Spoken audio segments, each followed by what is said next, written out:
नमस्ते सम्पूर्ण मेरो दर्शक श्रोताबिनहरुमा आज चाहिँ म फेरि पनि यो अर्को भिडियोमा तपाईहरुको माझमा के जेनजी आन्दोलन असफल भएकै हो त भन्ने विषयमा म तपाईहरुको माझमा फेरि यो अर्को एउटा भिडियो लिएर आएको छु। तपाईहरुलाई एउटा नयाँ सन्देशको साथमा यो जेनजी आन्दोलन जसरी हाम्रो देशमा 2 दिन चल्यो र हाम्रो देशको सरकार नै ढल्यो, तर त्यो जेनजी आन्दोलनले साँच्चै नै जेनजी युवाहरूलाई के न्याय गरेको छ त? जेनजीको परिवारलाई चाहिँ के न्याय पुगेको छ त?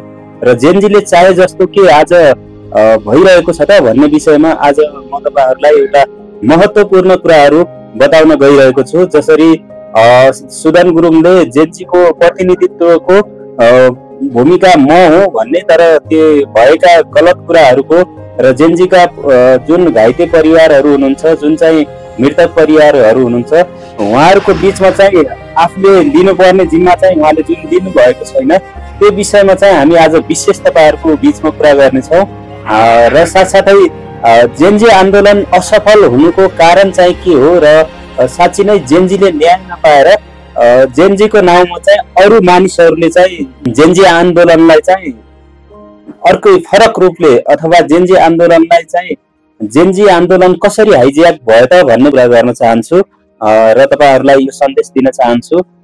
जेनजी जुन चाहिँ तपाईको 23 गते जुन चाहिँ 23 गते आन्दोलनमा आएको दिन मध्य दिनसम्म जेनजीहरू थिए, ती जेनजी मध्य दिनसम्म थिए। जब त्यहाँ गोली चल्यो त्यसपछि त्यो एउटा विद्यार्थीहरू सबैजना चाहिँ आफ्नो घरमा गइसकेका थिए र जुन जेनजीको आन्दोलनलाई अगुवाई गरिरहेका थिए 23 गतेको साँझ उनले चाहिँ आफैले चाहिँ पत्र लेखेर हामीले चाहिँ यो कुरा चाहिँ अब बन्द गरेका छौं भनेर लेखेका थिए। तर 23 गते मध्य दिनपछि र 24 गते चाहिँ कसले गर्यो त भन्ने कुरा यहाँ रोचक कुरा छ। त्यत्रो सिंहदरबार जल्यो, त्यसपछि उच्च अदालत जले, विभिन्न सरकारी भवनहरू जले र कांग्रेसका, एमालेका, माओवादीका विभिन्न नेताहरूका लगायत तल्लो तहसम्म नगरसम्मका पनि धेरै कुराहरू क्षति पुगेका छन्। ओडादेखि लिएर प्रहरी चौकीदेखि लिएर धेरै कुराहरू क्षति पुगेको छ। क्षति त हामी फेरि पनि पुनर्निर्माण गर्न सक्छौं, तर खासमा यो क्षति किन गरियो त र यो केसको लागि थियो भन्ने कुरा बडा रोचक कुरा छ यहाँनेर। जुन चाहिँ जेनजी आन्दोलनमा जेनजी पुस्ताको माग थियो कि देशमा चाहिँ भ्रष्टाचार रोकिनु पर्छ र जुन नेपो बेबी ट्रेन छ देशमा भइरहेको भ्रष्टाचारको विषयमा र सामाजिक सञ्जाललाई चाहिँ जुन सरकारले चाहिँ आफ्नो अधीनमा लिएर एउटा देशको जनताहरूलाई अथवा देशका युवाहरूलाई आजको यो 21औं शताब्दीमा पनि एउटा किम जोङ उनले लगाएको शासन जस्तो जस्तो सरकारले यो व्यवहार गर्यो र एउटा गुमराहमा राख्ने काम गरियो, त्यसको लागि चाहिँ जेनजी आन्दोलन थियो। तर यहाँ सरकारले 23 गते पनि नमानिसकेपछि 24 गते चाहिँ जेनजीको नाउँमा चाहिँ अरू अन्य पार्टीका कार्यकर्ता भनौं, अब राष्ट्रिय स्वतन्त्र पार्टी, एमाले, माओवादी धेरै पार्टीहरूका नेता कार्यकर्ताहरू चाहिँ अब एकले अर्काको हरेक कुरा थाहा पाएको हुन्छ। त्यसो भएको हुनाले जेनजीको नामलाई बचाएर जसरी देशलाई चाहिँ एउटा अन्धकारतर्फ धगल्ने काम भयो, देशका महत्त्वपूर्ण जुन सिंहदरबार अनि संसद भवनहरू र हाम्रो उच्च अदालतहरू लगायत नेपाल प्रहरीप्रति चाहिँ जुन दुर्व्यवहार भयो, सँगसँगै प्रहरीहरूका धेरै चौकीहरू जलाइए, दाजुभाइहरूलाई जुन हानपिट र जुन व्यवहार गरियो, साँच्चै नै त्यो के राम्रो थियो त? के त्यो कुराले चाहिँ हामी एउटा नेपाली नागरिक हुनुमा के गर्व गर्ने काम थियो त भन्ने कुरा चाहिँ यहाँनेर ठुलो प्रश्न उत्पन्न हुन्छ। आज तपाईले सुनिरहनु भएको छ होला राष्ट्रिय मिडियाहरूमा, सँगसँगै हाम्रै देशको मिडियामा पनि आज दुबईले हामीलाई नेपालीहरूलाई भिसा नदिने भएको छ, सँगसँगै कोरियाले पनि अब रोक्ने भन्ने कुरा आइरहेको छ। 2-4वटा राष्ट्रले बन्द गरिसकेको छ नेपालीहरूलाई भिसा दिन, किनभने नेपालीहरू त यस्तो आतंकवादी हुँदो रहेछ, एउटा यस्तो भनौं न अशान्ति फैलाउने मानिसहरू रहेछन्, अशान्ति फैलाउने व्यक्तिहरू रहेछन् भन्ने उनीहरूमा गलत बुझाइ गइरहेको छ। त्यसो भएको हुनाले के जेनजी आन्दोलनको माग र के जेनजी पुस्ताले चाहेको आन्दोलन यही हो त? देशलाई अरू देशले हेर्ने दृष्टिकोण नराम्रो भएको होस् र आफैले दुःख पाउने काम भएको होस् भन्ने के जेनजीको माग थियो त? अवश्य पनि थिएन। त्यसैले यो जेनजीको नाउँलाई भजाएर चाहिँ जुन राजनीतिक नेता कार्यकर्ताहरूले चाहिँ एकले अर्काको सक्ने काम भयो, त्यो चाहिँ एकदमै राम्रो काम थिएन। कतिपय ती भ्रष्ट नेताहरू जो चाहिँ बारम्बार जनताले सुध्रिने मौका दिँदै पनि तर पनि सुध्रिन नचाहिरहेका एउटा भ्रष्टाचारमा लिप्त भएका ती नेताहरूको लागि त एकदमै राम्रो भएको हो। तर जुन सिंहदरबार जलाउने काम, जुन चाहिँ न्यायालय जलाउने काम भयो, देशले चाहिँ एकदमै आफ्नै देशलाई अन्धकारतर्फ र आफ्नै देशलाई चाहिँ अझ एउटा विकासको क्षेत्रबाट पनि र एउटा प्रगतिको क्षेत्रबाट दुर्गतितर्फ लैजाने काम भयो। त्यसो भएको हुनाले यो कुराले चाहिँ जुन सिंहदरबार जलाइयो, जुन अदालत जलाइयो, जुन चाहिँ सरकारी भवनहरू जलाइयो, जुन चाहिँ प्रहरी भवनहरू जलाइयो, प्रहरीलाई लखेट्ने काम भयो र जसै चाहिँ 7-8 हजार कैदीहरू जेलबाट भाग्ने अवसर पाएर जब प्रहरी दाजुभाइहरूको कमी, ट्राफिक दाजुभाइहरूको कमी जब जनताले 1-2 दिनमा थाहा पाए, अनि त्यसपछि चाहिने त को रहेछ? प्रहरी नै चाहिँदो रहेछ। प्रहरी मेरो साथी भने झै आखिर त शरण पर्न त प्रहरीकै जानु पर्यो, बिन्ती लगेर त प्रहरीकै जानु पर्यो, किनभने अर्को अप्सनै छैन। त्यत्रो चोर, डाका, फटा जस्ता पनि बलात्कारीहरू बाहिर निक्लेका छन्, अनि तपाईँलाई सुरक्षा कसले दिने? त्यही प्रहरीलाई तपाईँले 2 दिन पहिला व्यवहार गरेको हिसाब यसो सम्झिनुहुन्छ भने तपाईँहरूले त प्रहरीतिर हेर्न पनि लाज लाग्नु पर्ने स्थिति थियो।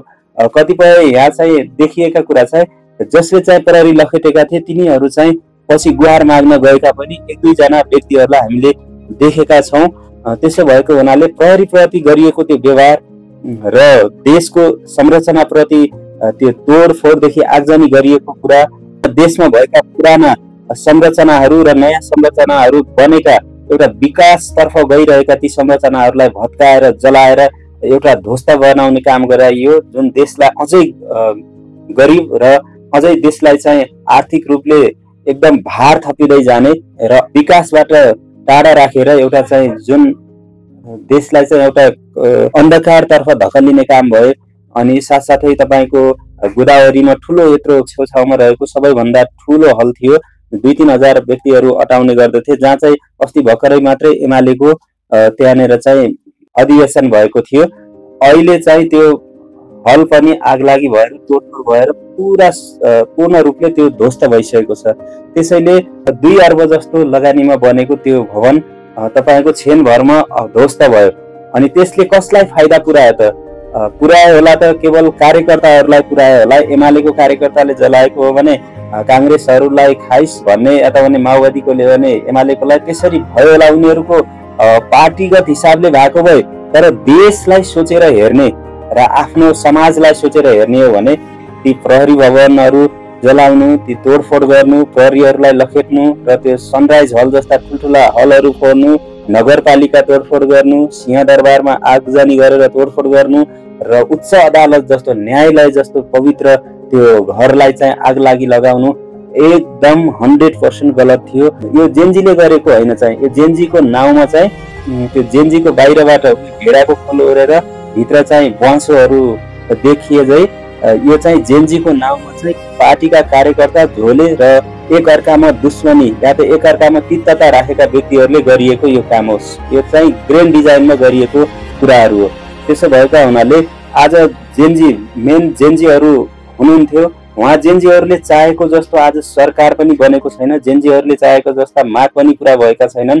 तर जेनजीको नाउँमा चाहिँ म हुँ जेनजीको अगुवा प्रतिनिधि भनेर चाहिँ सरकार बनाउने कुरामा र राम्रो पक्षको स्वामित्व लिने कुरामा म हुँ भन्ने, तर जेनजीको घाइते, जेनजीका मृतक परिवारहरूलाई उनीहरूलाई के आवश्यकता छ, आज उनीहरूलाई के खाँचोसँग जुधिरहेका छन् भन्ने कुरामा चाहिँ नबुझेर देशमा कसलाई चाहिँ मन्त्री बनाउने, कसलाई चाहिँ अलि आफूले चाहे जस्तो व्यक्तिलाई पुर्याउने भन्ने काम चाहिँ चाहे सुदन गुरुङबाट, चाहे धेरै व्यक्तिहरू यस्ता सुदन गुरुङ जस्ता त धेरै व्यक्तिहरू छन्, देखावटीमा एउटा सुदन गुरुङ आएका हुन्। तर आज चाहिँ 73 वर्षको केपी बालाई फालेर 73 वर्षकी आमा ल्याइएको छ। त्यो राम्रो पक्ष हो। सुशीला कार्की प्रधानमन्त्री हुनुभयो भन्ने विषयमा म उहाँप्रति विरोधी होइन, तर त्यसपछि यो सरकार आएर चाहिँ जेनजीका मागहरू पुरा गरिरहेको छ कि छैन, देशलाई कतातर्फ लैजाँदैछ भन्ने कुरा चाहिँ हामीले बुझ्न एकदमै जरुरी छ र आगामी चुनावमा अब आउँदै गरेको चुनावमा चाहिँ तपाईँ हामीले चाहिँ कस्ता प्रतिनिधिहरू छान्ने भन्ने कुरा चाहिँ तपाईँ हाम्रो हातमा रहेको छ। अब फागुनमा हुँदै गरेको यो चुनावमा चाहिँ तपाईँ हामीले अब हाम्रो देशलाई कता लैजाने भन्ने महत्त्वपूर्ण भूमिका चाहिँ तपाईँ हाम्रो नै हुन्छ। त्यसैले अब आगामी आउने चुनावमा चाहिँ तपाईँ हामीले जो चाहिँ सक्षम छ, जसले चाहिँ देशलाई उठाउन सक्छ, जसले चाहिँ गाउँ समाजलाई बनाउन सक्छ, त्यस्ता व्यक्तिहरूलाई चाहिँ हामीले चुनावमा बहुमतका साथ जिताएर हामीले चाहिँ अब देशलाई अगाडि अगुवाई गर्न सक्ने व्यक्तिहरूलाई चाहिँ त्यो ठाउँमा पुर्याउनु पर्छ। हवस् त, धन्यवाद। आजको यस भिडियोमा चाहिँ म तपाईँहरूलाई यति नै सन्देश दिन चाहन्छु। फेरि अर्को भिडियो तपाईँहरूलाई नयाँ एउटा सन्देशको साथमा फेरि प्रस्तुत हुनेछु र आजलाई यति नै राख्न चाहे। यदि तपाईँहरूले यो भिडियो हेरिरहनु भएको छ भने लाइक, कमेन्ट, शेयर र सब्स्क्राइब पनि गरिदिनु होला। फेरि अर्को भिडियोमा भेट्नेछौँ। हवस् त, नमस्ते।